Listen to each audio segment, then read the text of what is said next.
Head collars. Okay, so this is a head collar.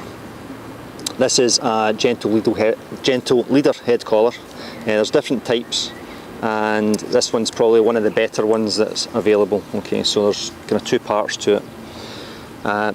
This fits over the dog's snout, so the dog's head is here. This goes over the dog's snout.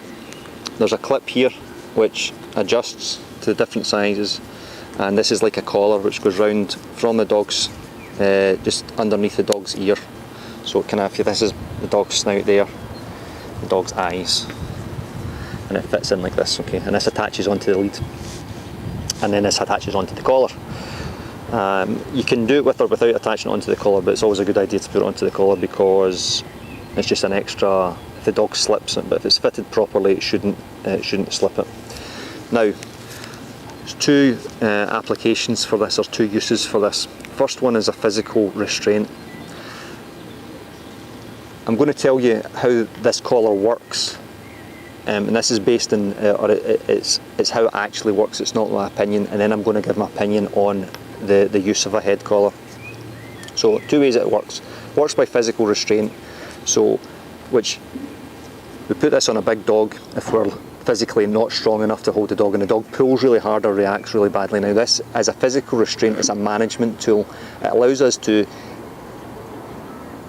control the dog more easily than before, okay, because what happens is the dog pulls against it, and it's a little bit, it acts as like a head halter for like a horse, okay.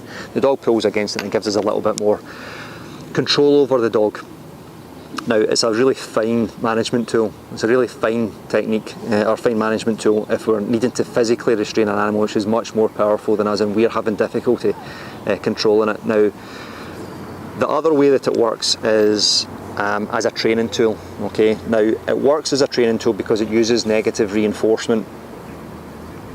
Negative reinforcement, negative is the removal of something rather than something bad. Okay, so it's just negative as in minus. Okay, so we remove the sensation that this causes in order to reinforce loose lead walking. Okay, now with negative reinforcement, this has to be unpleasant enough that the animal is wanting to stop pulling in order to avoid the unpleasant sensation that this collar produces. Okay, now I've had this discussion with a lot of trainers about the use of head collars, and people say if we condition the animal to this properly, it shouldn't be unpleasant. Now, what we want to do is we want to condition the animal that the wearing of this isn't unpleasant, but if we condition this head collar that its application is unpleasant, then there's no point in using it. Okay, now I'll try and explain that a little bit further.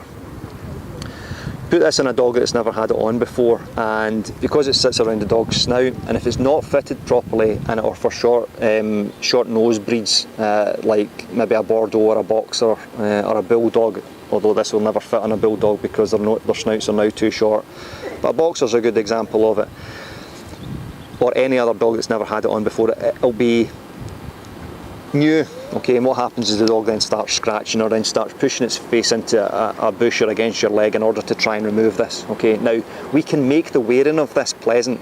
So what we do is we put it on, we feed the dog really, really good treats, we take it off and stop the treats, and we do this over and over and over again, and the dog now looks forward to getting this put on, and we've removed the discomfort of wearing it. Okay, now that's fine, okay, and that's how we actually want to be doing it.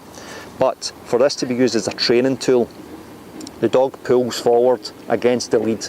The pressure of this against the dog's neck and face is unpleasant enough that the dog will now move back and give us loose lead walking. Okay, it has to be unpleasant or it wouldn't work. Okay, now I'm not saying not to use them. I'm just saying that because it works through some sort of aversion.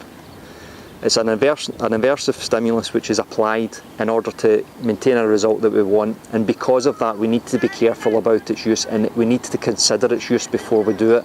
It's not just, we don't just accept this as or we shouldn't just accept this as a non-aversive training tool, because that's not the case. It works by negative reinforcement, so it has to be unpleasant enough. Now, this is where all of our own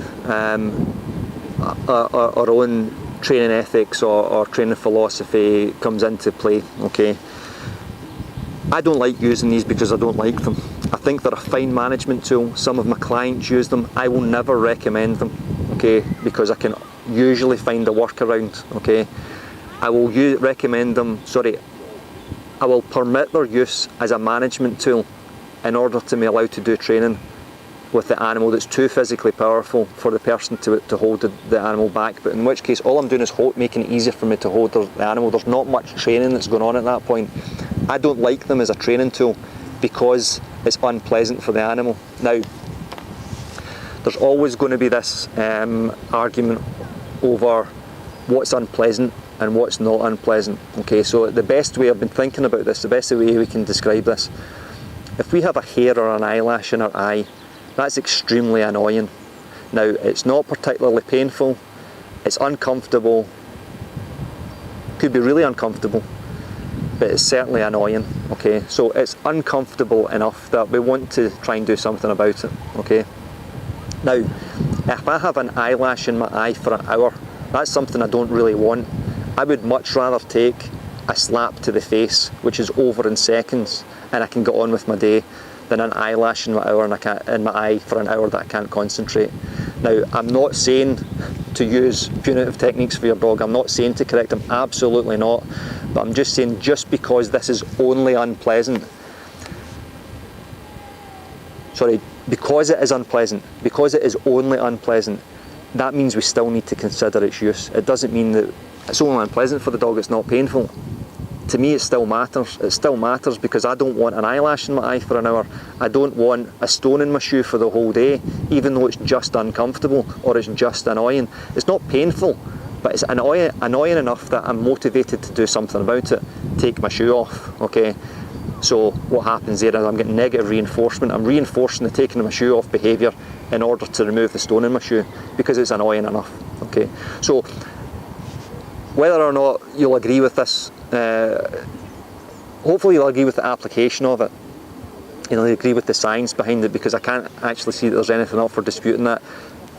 Our use of them is something that we need to come to terms with in ourselves, and we need to be okay with it. But we need to understand its application in order to be okay with it in the first place. And I think these things deserve serious consideration in their use before we just stick it on the dog. And it's not a case of dog's pulling, so we put it on the dog. Yeah, but it might really annoy the dog for the whole time that it's on, or the whole time it's been applied. And because of that, we need to take consideration of its use. Alright guys, so whether or not this generates discussion, hopefully it does, or hopefully it will generate some sort of thought in anybody that's using it. Hopefully that's the aim of this, to just think about their use. I'm not saying not to use them. I mean, I would absolutely say don't use a prong collar, or an electric collar, or a choke chain, or a rattle can, or a water pistol. I absolutely say don't use these tools. But I'm not saying absolutely don't use this, but think about it before you do it. And yeah, hopefully you've enjoyed this, guys. Alright, so I'll catch you next time. If there's any comments or discussion you want, we can have a chat about it, and I'll catch you next time. Alright, thanks a lot guys, and I'll see you again. Cheers.